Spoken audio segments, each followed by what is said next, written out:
This is short stuff from Rapid Fire. The videos will be quicker, the responses will be less well thought out, whilst always well thought out. Today, Alex Belfield. This was a show that Alex did last weekend. He asked people to phone in who had depression or had been diagnosed with depression and then prescribed drugs. We'll have a look at Alex's reaction to people having drugs. Oh, well, my doctor prescribes me antidepressants. Should he be prescribing antidepressants? Is he qualified? Well, assuming that this guy is a doctor, not a homeopath, yes, that's the guy's job. Alex, you prat. He's qualified to prescribe drugs. You know? Well, he's not, is he? He's a doctor. He's not a doctor of the mind. A mind doctor should be doing that. A mind doctor. A mind doctor. If that means that a GP is not qualified, well, demonstrably they are, because they prescribe those drugs. More often than not, the GP will be the first port of call for somebody who is struggling with something like this. So not only are they qualified to do it, they are experienced within this field. Seriously, Alex, you're a numpty. Tell me what's going on in your life and what you told him to get these antidepressants, which will affect your mood. They're mood-altering drugs, right? Yeah. Probably about a year ago. It's been a tough 2 years, let's put it that way. It's not absolutely, sir. Yeah. But not even due to coronavirus, just ironically happened all at the same time. So me too. A lot of things go. Oh, me too. Yes, Alex never misses the opportunity to mention himself and his problems. Forget your problems. Alex is going to talk about himself. But yeah, you just get to a point where you just, I don't know, you just can't take any more. You just. So is it hope? Is that the biggest issue? Is that perspective and hope that when you wake up in the morning, there's nothing really to do or to achieve? Is that one of the factors? It's more concentration for me. I just,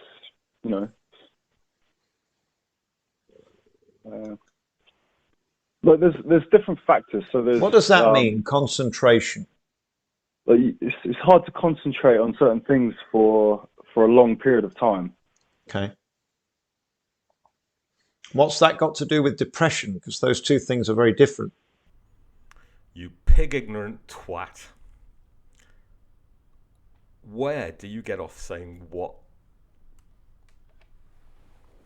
Where do you get off saying what the symptoms of depression are? Because you clearly have no idea. Try having a look at this. Right on here. Yeah. Finding it difficult to concentrate. That is part of depression. You pillock, you absolute idiot. How dare you get somebody on your show and start telling them whether they're depressed or not. You're a fool, Alex. Well, they're not. They are interlinked, but not directly. Correct. Oh, correct. Yes, the voice of reason, the voice of all medical knowledge, correct. Actually, what you've done there is you've told somebody that those things are not linked. And he's felt some kind of obligation to actually agree with you. He hasn't agreed with you fully because he's actually said they are linked, but no, Alex knows fine well that this isn't something that is a symptom of depression. Well, it is, Alex. Congratulations. So what is distracting you that takes you away from the present to somewhere that's darker? Well, it's just a lot of, I suppose there's been a lot of deaths in my life recently. Yes. Well, that's not very nice. And realizing your own mortality and seeing those who you love around you disappear is heart-wrenching. And that's a legitimate emotion. But it's not the same as clinical depression in a sense, because grieving is something that is a natural emotion.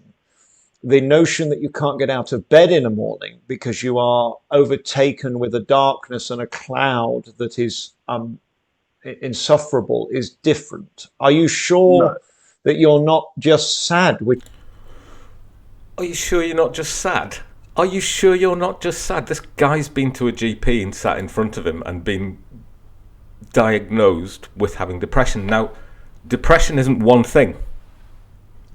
Clinical depression isn't one thing. There are different types of depression. Let's have a look at some of them here. Look, there are 10 types of depression listed there. And for Mr. failed BBC local radio station host to come on and start telling you what the different types of depression are, in fact, he doesn't, he just basically says you're either depressed or you're not. This is laughable. What an asshat.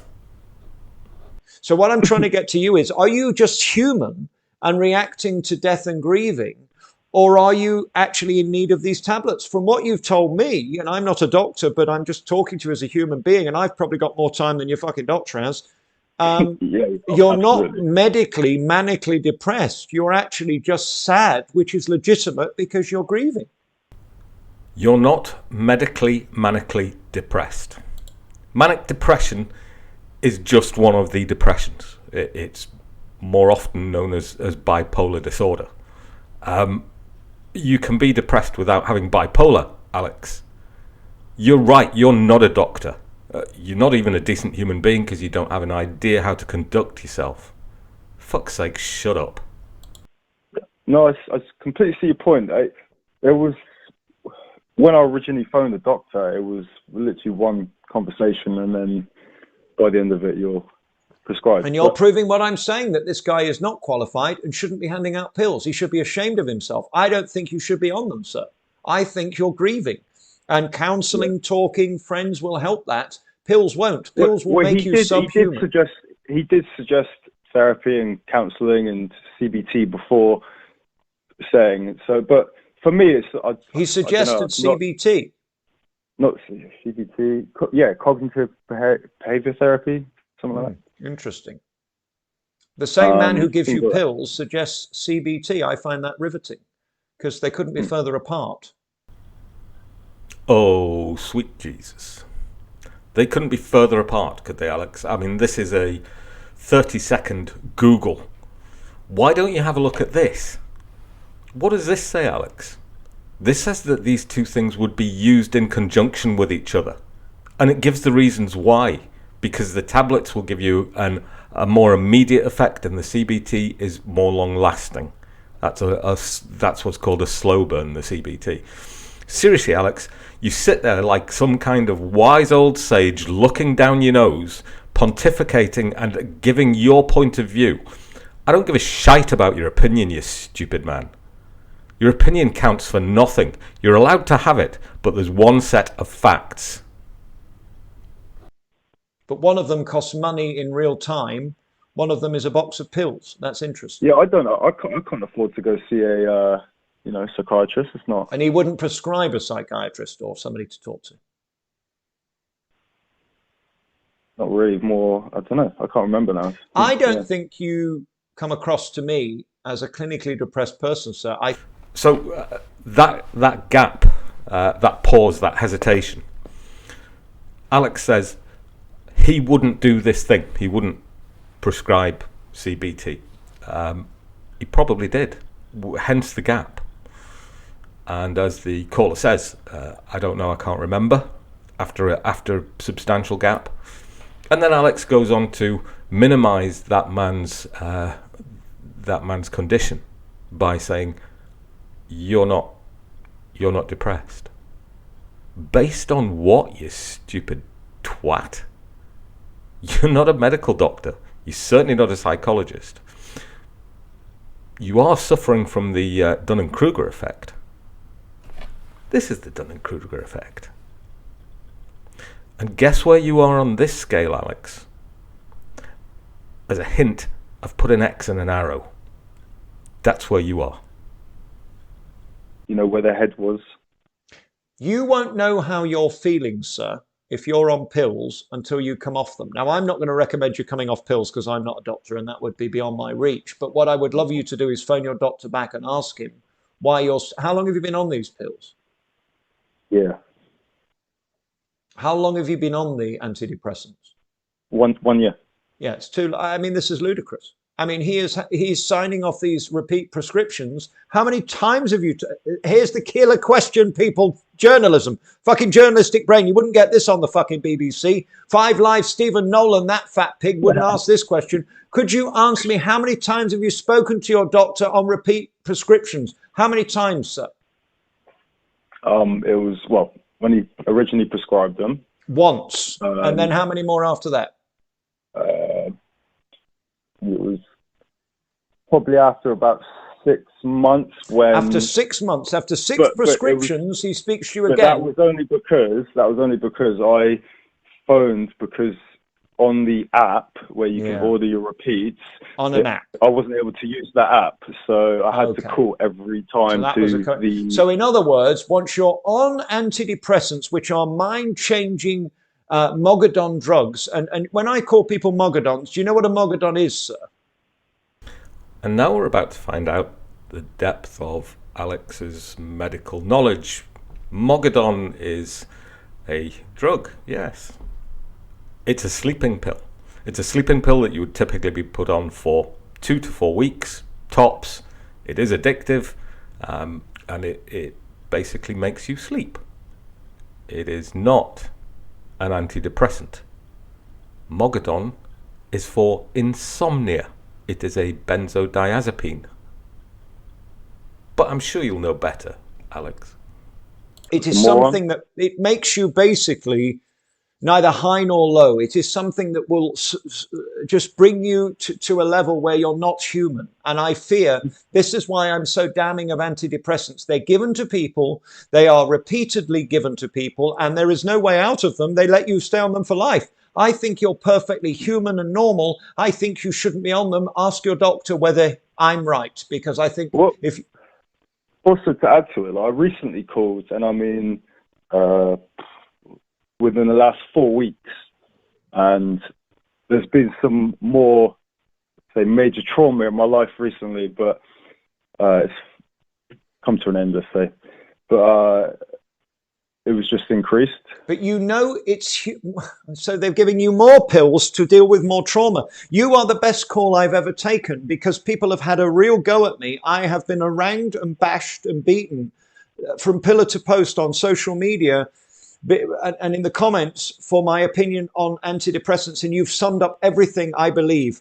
I am more confident now in my opinion that these things are fucking evil, given out wrongly by doctors who aren't qualified to shut you up and make you go away, and then given repeat prescriptions without checking that you're still fucking ill and down. You wouldn't give somebody heart pills, not knowing, blood pressure pills, not knowing whether their blood pressure was still the same. Yet you seem to be on these for a year, being absolutely human, which is to be sad that people have passed. When people go from our lives, it is hugely traumatic, especially if they mean something.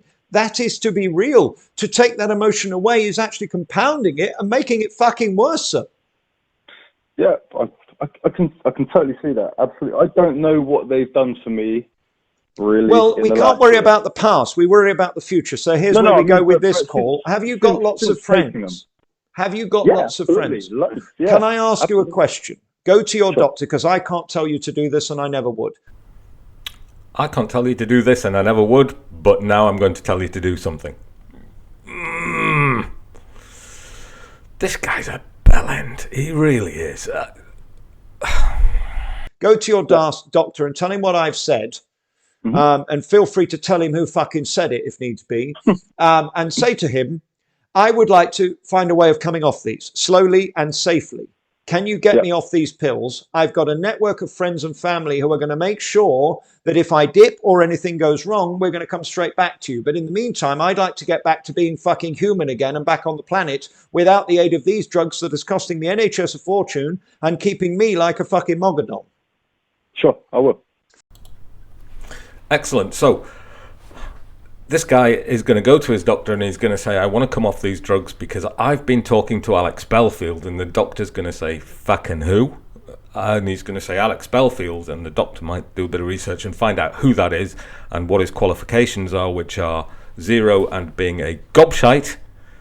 And the doctor's going to quake in his boots and go, well, if Alex Belfield says, Jesus H, tap dancing Christ, you have some opinion of yourself, man.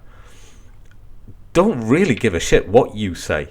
It doesn't matter, because you have no knowledge whatsoever. You're just an idiotic child, you Poundland shock jock. Look, I hope Alex Belfield looks at this and as any decent human being would do, review what he's said and maybe go and review some facts on the interwebs. Go on some of those sites. The information I've pulled is from NHS sites and from sites that deal with mental health. It's very easy to Google this stuff and find it out. You know, facts, actual facts.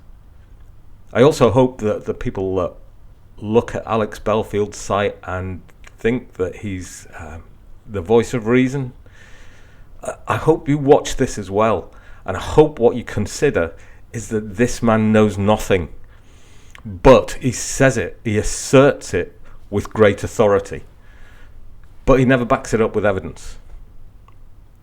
And as Christopher Hitchens said, that which can be asserted without evidence can be dismissed in the same way.